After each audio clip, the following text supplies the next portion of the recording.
the derivation of the Coulomb's law from the Gauss law, right?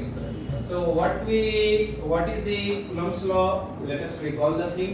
So if we talk about the Coulomb's law, what it states? It simply states कि अगर आपके पास दो charges हैं, जैसे कि यह और यह दूसरा charge, so this is your first charge and this is the second charge, and if these two are separated by a distance r and there is between the charge there is free space,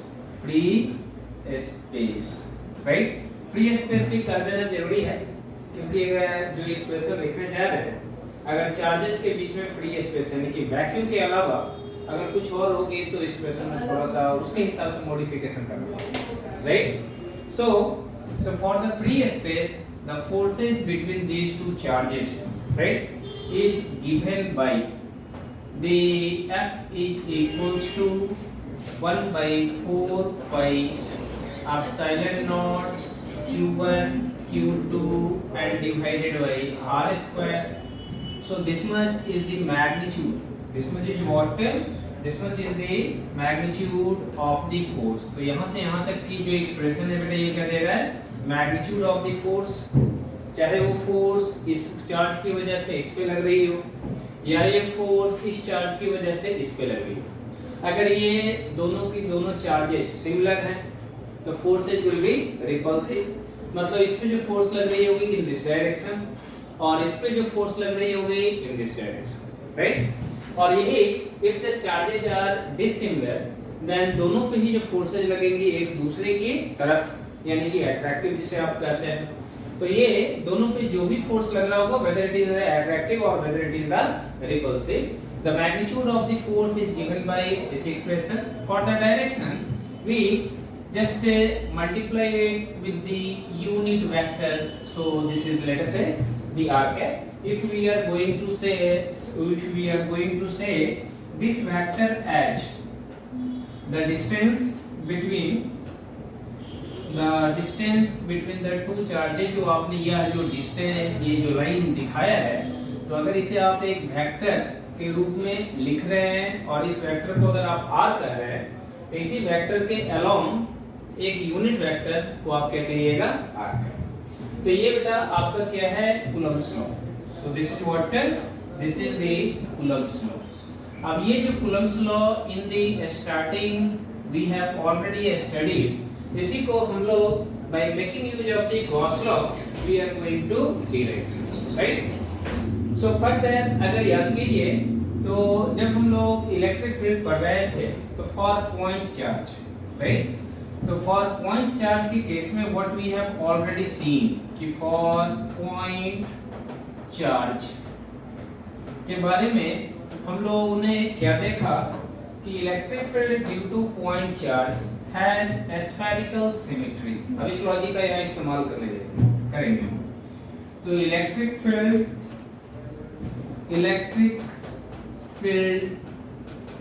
field due to point charge has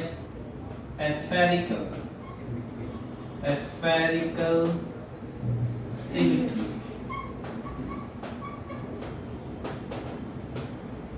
What does it mean by saying so? Let us see. तो ऐसा कहने से हमारा मतलब क्या है, इस बात को समझे थोड़ा सा। By saying so, we mean if we are having a point charge, let us say at the center of this sphere, then if we consider a sphere all about which is surrounding this point charge, तो basically आपको ये देखने में circle जैसा लग रहा होगा, लेकिन you have to think that it is a sphere. ये है क्या बेटा? एक sphere, right? तो by saying कि electric field due to a point charge has a spherical symmetry, we mean कि the value of the magnitude of electric field अगर इस स्फीयर की सरफेस के इस पॉइंट पे अगर हम लोग कहें तो यहाँ भी E, इस पॉइंट चार्ज की वजह से the magnitude of electric field at this point of the sphere of this sphere, then again over here also it is E. If we talk of the electric field at this point, then again the magnitude of electric field at this point is E. If we consider this point, then again the magnitude of electric field at this point is E. तो इस point charge के all above आप किसी भी radius का अगर एक sphere consider करते हैं तो उस स्फीयर की सरफेस की हर पॉइंट पे the magnitude of electric field क्या होगी, सेम होगी, एंड डायरेक्शन भी हर जगह radially out if the charge is positive and it is radially inward if the charge is negative, if the charge is negative. ऐसा होना ही होना है। और इसी चीज को, इसी बात को, इसी फैक्ट को हम लोग लैंग्वेज में कुछ ऐसा कह लिया करते हैं कि the electric field due to a point charge has a spherical symmetry. Magnitude wise भी direction wise, magnitude wise हर जगह magnitude same and direction wise हर जगह at each and every point of the sphere which you have considered, send all about this charge, the direction all at each and every point is radially along the radius, and that's why we say the same fact, like the electric field due to point charge has a spherical symmetry, has the spherical symmetry. अब इस logic का हम लोग यहाँ इस्तेमाल करने जा रहे हैं while deriving the Coulomb's law from the Gauss law, right? So let us see what we are going to do is, so let us consider a point charge Q. So what we will do is, let us consider a point charge Q1.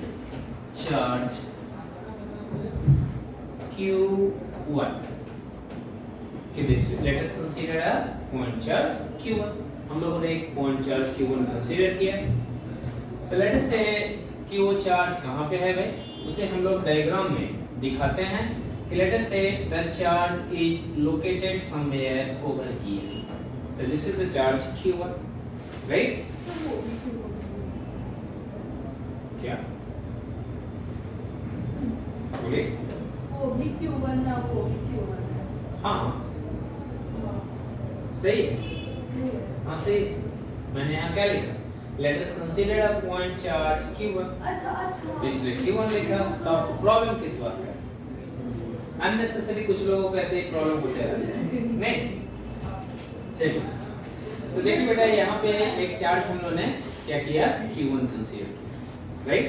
अब इसके surrounding में we are going to consider another charge. Let us say the charge is Q2. The charge is Q2. Right? अब हम ये जानना चाहते हैं कि इस चार्ज की वजह से इस पे या इस चार्ज की वजह से इस पे फोर्स क्या है, क्या लग रही है।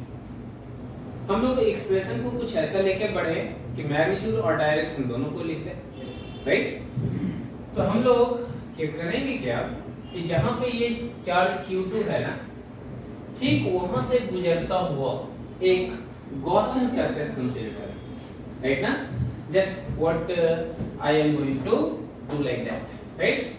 So we are going to consider a spherical Gaussian surface. अभी ये स्फीयर बढ़िया दिख नहीं रहा है।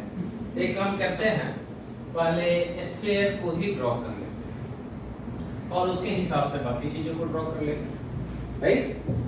तो इसको सेंटर मानते हुए Q1 को we are going to draw a sphere.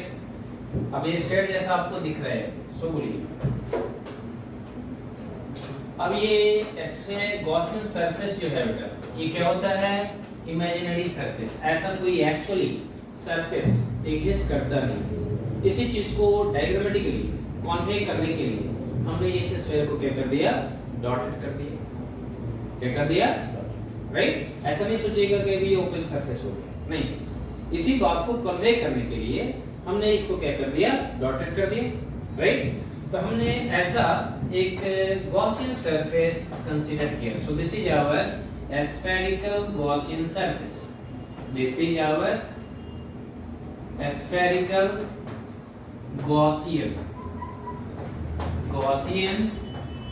surface.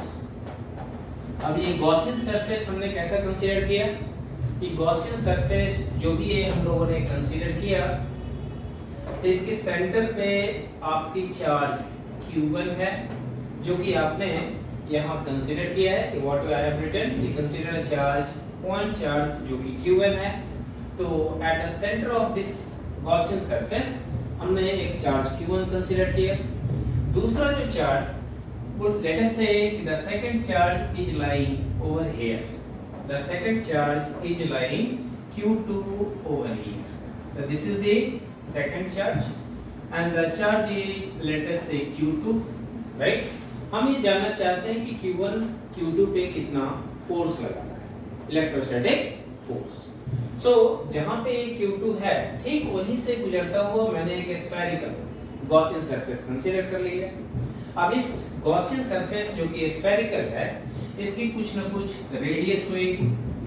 Late us see the value of the radius is r और इसे एक वेक्टर के फॉर्म में लिखेंगे तो इस वेक्टर की सेंटर यहाँ पे at the centre of the tail at the centre of the sphere and इसकी हेड कहाँ पे होगी बेटा ये at the point where the charge Q2 is located, right? Now जैसा कि यहाँ लिखे हम लोग कि electric field due to a point charge spherical symmetry होता है. तो ये जो आपका गॉसियन सरफेस है इसके हर पॉइंट पे इलेक्ट्रिक फील्ड की वैल्यू क्या होगी सेम होगी, right? So let us see the value of the electric field at this point where the charge Q2 is situated.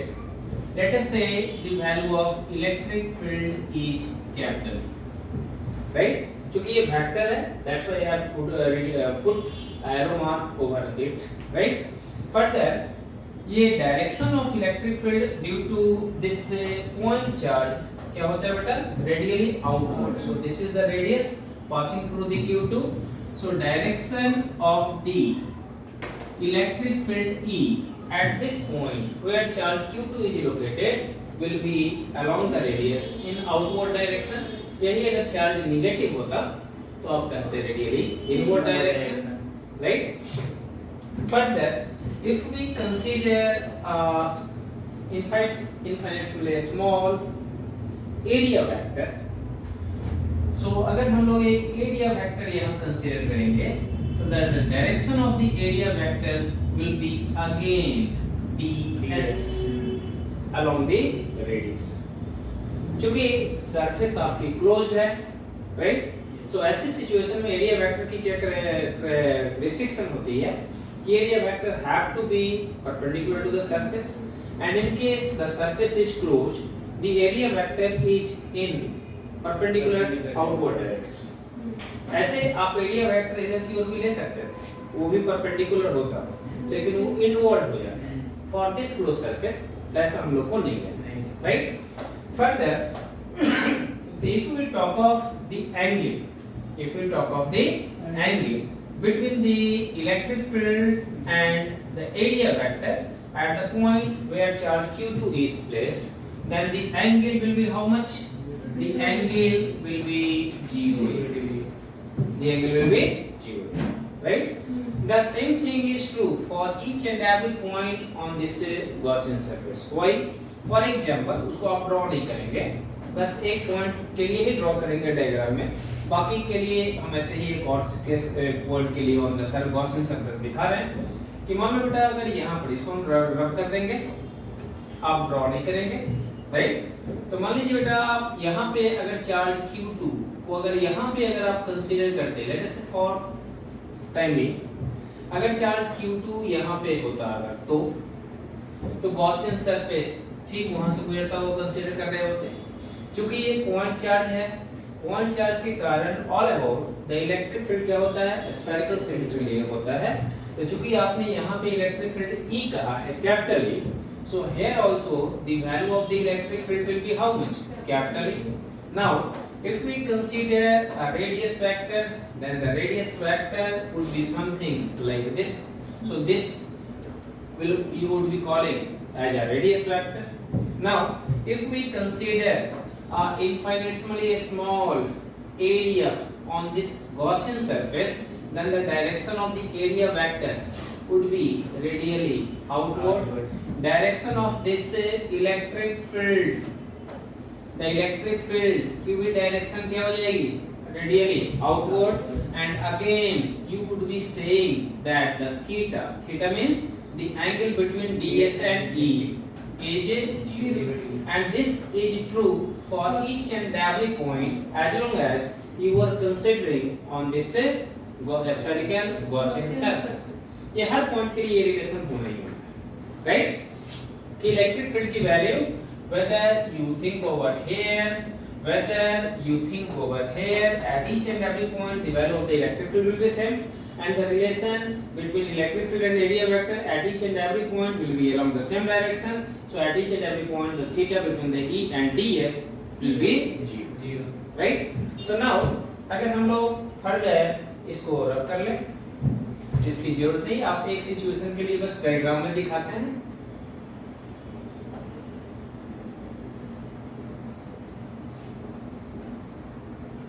Right? तो हम लोग इस एक्सप्रेशन को लेके आगे बढ़े। तो from the Gauss law, from the Gauss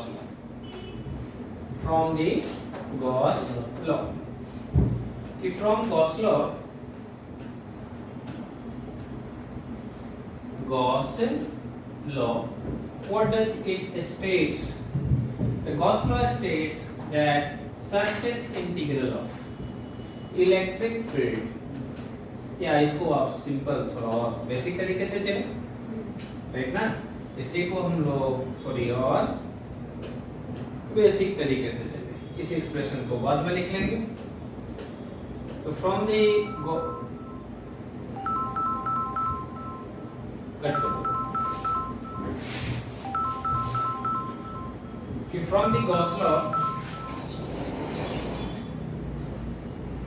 the Gauss law states simply that the flux associated with the surface is how much? Q enclosed and divided by epsilon. Further हम लोग इस फ्लक्स के जगह आगे आप क्या लिख सकते हैं कि this flux is equals to surface integral of electric field, surface integral of electric field over the entire closed surface, and this will be equals to Q enclosed. अब देखो बेटा, आपके ये गॉसियन सरफेस ऐसी है, इसके इनसाइड में मतलब इस घेरे के अंदर जो चार्ज बंद पड़ा है वो कितना दिख रहा है? Q1, right? इसलिए ये जो एक्सप्रेशन है आपका Q enclosed, यहाँ पे हम लोग Q enclosed के जगह what we can write? Q1 and divided by epsilon. Further चूंकि आप जान रहे हैं, जैसा कि मैंने अर्लियर भी डिस्कस किया कि due to point charge electric field have the spherical symmetry, और वो उस स्फीयर के जिस पॉइंट पे आपने चार्ज Q2 को माना है उस पॉइंट पे इलेक्ट्रिक फील्ड की वैल्यू कितना माना है? कैपिटल। सो और ये इलेक्ट्रिक फील्ड की value through out this Gaussian surface क्या हो रही है? सेम। तो यानी इलेक्ट्रिक फील्ड क्या है? कांस्टेंट। और चूंकि ये कांस्टेंट है तो रूल कहता है कि जो भी कांस्टेंट इस इंटीग्रेशन के अंदर होगी वो इट विल कम आउटसाइड। पहले तो इस एक्सप्रेशन को एक स्टेप लेके और बढ़िए। तो देखो बेटा, ये क्या लिखोगे? E ds और cos क्या लिखेंगे? 0, क्योंकि for each and every point of this Gaussian surface whatever you have considered, हर जगह के लिए ये cos क्या होना है? 0 डिग्री, right? Further this will be equals to Q1 divided by epsilon. इस एक्सप्रेशन को जब फर्दर आप सिंपलीफाई कीजिएगा बेटा, तो इसकी ये जो Q1 है इसकी वैल्यू cos 0 की वैल्यू कितनी? 1। सो एंड E चूंकि कांस्टेंट है, सो आप इसे you will take outside of this sign of integration and you will be left with the integral of ds is equals to Q1 by epsilon naught, Q1 by epsilon naught। तो देखिए बेटा ये integral of DS है। DS का मतलब क्या कि आपके पास एक ऐसी जो है स्फीयर, सोच लीजिए फुटबॉल, राइट, और वो फुटबॉल पे आप देखते होंगे ब्लैक एंड व्हाइट ढेर सारी पैचेज रहती हैं। आप थोड़ी देर के लिए सोचो, इसकी एक छोटा सा पैच का जो एरिया है उसी को आप कह रहे हो कितना, डीएस। इंटीग्रेशन का मतलब क्या, ऐसा ऐसा जितना भी पैच है सभी की एरिया को क्या कर देना है, ऐड कर देना। अब कैसे ऐड अप करेंगे इंटीग्रेशन जाने, इंटीग्रेशन जाने कैसे करेगा। इंटीग्रेशन का बेसिक मतलब हम लोग को इतना ही समझना है, राइट। इंटीग्रेशन करता क्या है, ऐड अप करता है। और ऐसा ही इंटीग्रल के सिंबल के ऊपर, साइन के ऊपर ये ऐसी जो सर्कल बनी हुई है, इसका मतलब क्या, ये इंटीग्रेशन इस पूरे के पूरे स्फीयर के लिए आपको करना है, राइट। मतलब ऐसी ऐसी सभी पैचेज जो इस पूरे स्फीयर पे हैं सभी की एरिया को ऐड अप कर देना है। तो अगर आप सभी की एरिया को ऐड अप कीजिएगा, मान लीजिए कि ये जो स्फीयर है इसकी रेडियस कैपिटल है, यहाँ पे मैंने लिखा है डायग्राम में स्मॉल r, इसलिए इसको भी कर देते हैं स्मॉल r, राइट। तो मान लीजिए ये जो स्फीयर आपके सामने है इसकी रेडियस अगर क्या स्मॉल r है तो इसकी सरफेस एरिया कितना कहेंगे, total surface area, surface area how much you would say 4 pi r square, इतना कहिएगा। और इसलिए आपके सामने ये जो बेटा एक्सप्रेशन यहाँ से यहाँ तक जो दिख रहा है, जो integral of ds over the entire given surface, इसकी सीधी वैल्यू कितना के लिए कहिएगा, 4 पाई r स्क्वायर। इसकी वैल्यू सीधा आप इतना लिखेंगे, राइट। अब इसलिए मैं बार बार कहता हूँ कि जब आप ऐसे तो थियोरेटिकली गॉस लॉ का कहना है कि this Gauss law is valid, ये गॉसियन सरफेस जो है किसी भी ज्योमेट्रिकल शेप एंड साइज का हो सकता है, लेकिन जनरली हम लोग कुछ प्रीफर्ड ज्योमेट्रिकल शेप ही लेते हैं इसी वजह से, क्योंकि ये स्फीयर है हमको इसी एक्सप्रेशन की वैल्यू निकालनी है। तो चूंकि ये स्फीयर है तो इसकी surface area pi r square होती है, आप पहले से जानते हैं, यहाँ बहुत ज्यादा मगजमारी करने की जरूरत पड़ी नहीं। आप इसकी टोटल एरिया जो है जो जानते हैं सीधा लिख दिए, और अगर नहीं जानते तो फिर दिक्कत में सोचते रहते, आप भी सोचते और इंटीग्रेशन भी सोचता, ठीक। चलिए आगे बढ़े। तो आगे जब इसे आप सिंपलीफाई कीजिएगा तो इसी को आप आगे क्या लिखोगे, E is equals to how much, sorry E into आप क्या लिखेंगे बेटा, into आ गई आपको इसकी वैल्यू 4 पाई r स्क्वायर, 4 पाई r स्क्वायर। यहाँ आपको Q1 है एंड डिवाइडेड बाई एप्सिलॉन। इसे जब आप फर्दर सॉल्व करेंगे तो E की value will come out as 1 by 4 pi epsilon naught, 1 by 4 pi epsilon naught into आप क्या लिखेंगे Q1 and divided by R square। और अगर आप चीजों को रिकॉल करें तो जब हम लोग इलेक्ट्रिक फील्ड के बारे में पढ़ रहे थे वैसा ही कुछ आपके सामने यहाँ आया। If you are having a point charge plus Q, ठीक? If you are having a point